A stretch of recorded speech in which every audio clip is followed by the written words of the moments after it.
Donc,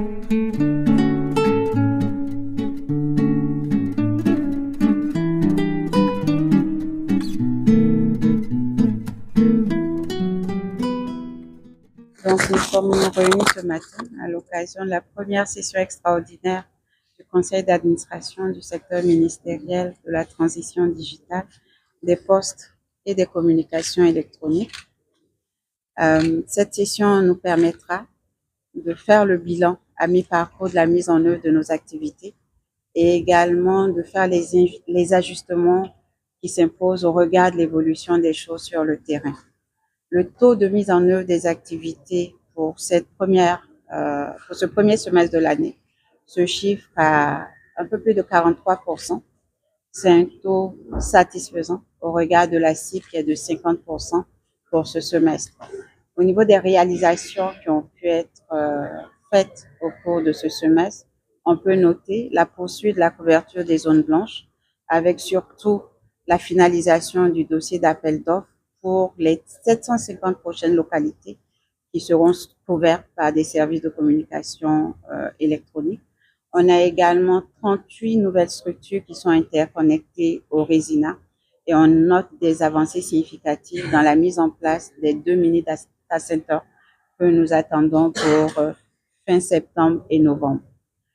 Au niveau également du cadre juridique, on peut noter des avancées significatives avec plusieurs décrets qui ont été adoptés et qui concernent notamment la mise en application de la loi sur l'identification unique électronique de la personne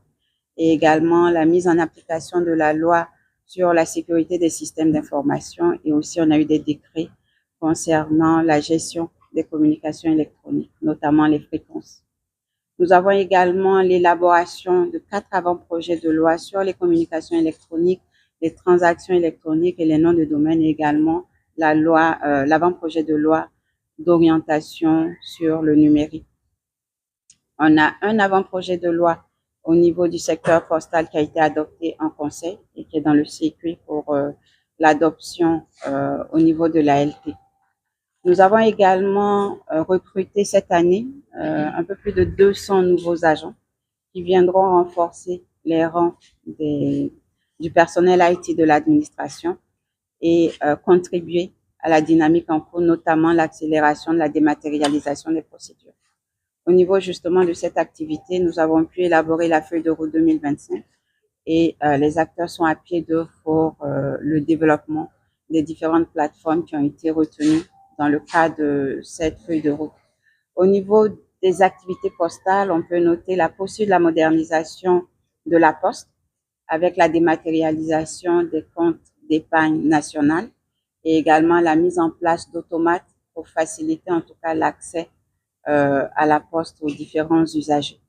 Nous avons aussi l'élaboration du plan architectural de la Maison du Citoyen, qui est un important projet qui devra permettre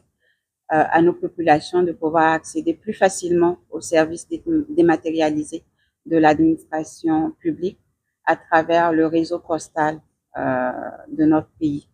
Donc voilà un peu les quelques réalisations qui ont pu être faites au cours de ce semestre. Les chantiers se poursuivent et c'est l'occasion pour moi d'inviter tous les acteurs, le personnel du ministère et aussi les agents IT de l'administration à plus d'engagement pour que nous puissions améliorer les performances et réaliser ces chantiers qui sont très importants pour le développement du numérique